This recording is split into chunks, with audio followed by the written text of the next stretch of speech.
আমাদের এই পানির সমস্যা দীর্ঘদিন যাবত। আমরা একটু বাথরুমে যাই পানি দিয়ে তোমার জায়গা সারা রাত আমরা জাগলা এক তোলা পানি পাই না। পুরো এলাকাটার মধ্যে পানির কষ্ট। ধৈর্যের বাদ আমাদের সীমা ছাড়াই যাচ্ছে, আমরা কি করব বলে। কয়েক মাস ধরে পানির সংকটে নাজেহাল রাজধানীর কাফরুল থানা এলাকার ইব্রাহিমপুর মধ্যপাড়ার বাসিন্দারা। নিত্য প্রয়োজনীয় কাজে পানি না পেয়ে দুর্বিষহ হয়ে উঠেছে জনজীবন। এলাকার বিভিন্ন বাসাবাড়িতে কল খুললেও পড়ছে না এক ফোঁটা পানি। এতে নাওয়া খাওয়া ও রান্না বন্ধ হয়ে গেছে অনেক পরিবারের। আমরা দীর্ঘদিন পানির সমস্যায় খুবই কষ্ট পাইতেছি। আমার কাছে 3 মাস ধরে পানির সমস্যা, আমরা না পারি খাইতে, না পারি গোসল করতে, পোলা ফাইন বাচ্চা কাচ্চা সব অসুস্থ। আপনারা যেমনিও কাম একটু পানির ব্যবস্থা করেন। পানি ছাড়া জীবন অচল, তবু ইব্রাহিমপুরবাসীর ঘরে মিলছে না সেই পানি। অনেক পরিবারকে নিরুপায় হয়ে বাজার থেকে বোতলজাত পানি কিনে রান্না ও পান করার কাজ চালাতে হচ্ছে। অনেক রিকোয়েস্ট করে পরে নিয়ে আসি যে একটু খাবারের পানি দেন বা একটু গোসলের পানি দেন। সারা রাত জেগে তাহলে যে কখন পানি আসবে। একটু পানি লিগা করলে পাম্পালারা মারধর করে, পাম্প বন্ধ করে দেয়। স্থানীয় বাসিন্দাদের অভিযোগ, কয়েক বছর ধরেই এলাকায় ওয়াসার পানি সরবরাহ অনিয়মিত।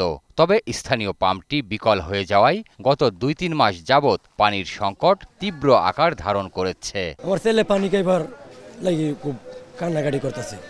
আমি নিজে 3 দিন ধরে গোসল করতে পারি না। বাইরে থেকে 700 টাকা গাড়ি ওয়াসার থেকে পানি কিনে এনে কাজ চালাচ্ছি। বিকল পাম্পটির সংস্কার কাজ চলছে ধীর গতিতে।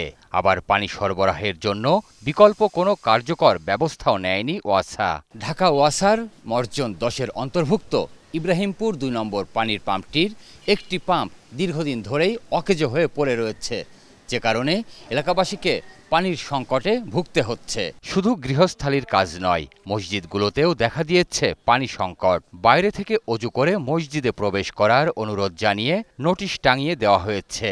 এতে করে নামাজ আদায়েও চরম বিড়ম্বনার শিকার হচ্ছেন মুসল্লিরা। আজকে 5 দিনে এখন লুঙ্গি নিয়ে ঘুরতেছি, কোনোখানে একটু পানি কেউ দেয় না যে আমি নামাজ পড়বো, যে আমাকে একটু পানি দেন, আমি অজু করবো। অজু করার পানিও নাই। মাইকে বইলা দিতে হয় যে বাসা বাড়ির থেকে অজু টজু করে আসেন, আনলে পানি পাইবেন না। নিম্নবিত্ত ও মধ্যবিত্ত পরিবারগুলো পাশের এলাকা থেকে পানি এনে ন্যূনতম চাহিদা মেটানোর চেষ্টা করছেন। তবে পানি না পেলেও প্রতি মাসেই নিয়মিত বিল নিয়ে যাচ্ছে ওয়াসা। এমনকি বিল বকেয়া পড়লে সংযোগও বিচ্ছিন্ন করে দেয়া হচ্ছে বলে অভিযোগ এলাকাবাসীর।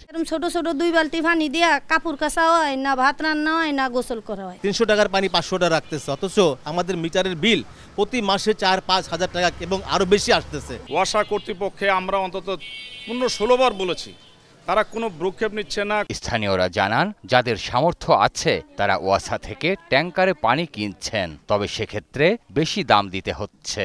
1-2 গাড়ি করে কিনে এনে চলতে হচ্ছে। এক তো তোলা পানি নেই হাউজের মধ্যে, অথচ বিল 7,000-8,000 টাকা বিল দেয়, মিটারও চেক করে না, থাউয়া বিল দিয়ে দেয়। সরকারি রেট আছে, ওই টাকা জমা দিয়েছি, তাতে পানি পাই না। এবার আবার ড্রাইভারে টাকা দিতে হয়, এমনি দিতে হয়, এতে 1000 টাকায় এক গাড়ি পানি পাওয়া যায় না। ওয়াসা যদি পাবলিকের সার্ভিস নাই দিতে পারে তা ওয়াসা বন্ধ করে দেয়। এই পাম্পটা মার্চের পর থেকে আর এটা টোটালি শাটডাউন, এটাতে আর কোনো পানি আসবে না।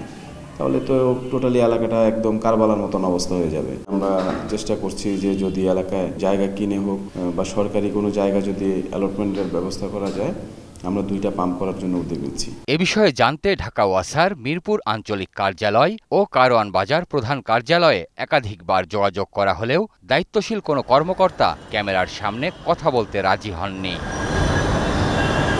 ওয়াসার গাফিলতি আর কিছু অসাধু কর্মকর্তার কারণেই পানির সংকট ভয়াবহ আকার ধারণ করেছে বলে মনে করেন এলাকার বাসিন্দারা। ওয়াসাকে মাসের পর মাস নিয়মিত বিল দিয়ে গেলেও মিলছে না কাঙ্ক্ষিত পানি। এতে করে চরম দুর্ভোগ পোহাতে হচ্ছে এলাকাবাসীকে। প্রিয় দর্শক, আপনাদের দুর্ভোগ দুর্দশার চিত্র তুলে ধরতে চাই 21 টেলিভিশন। আপনাদের যে কোনো ভোগান্তির কথা জানাতে ফোন করুন এই নম্বরে। তথ্য পাঠাতে পারেন হোয়াটসঅ্যাপ এবং ইমেইলেও। সঙ্গে থাকবো আমি সঞ্জয় অধিকারী আর 21 টিম। সবসময় আপনাদের পাশে আছে 21 টেলিভিশন।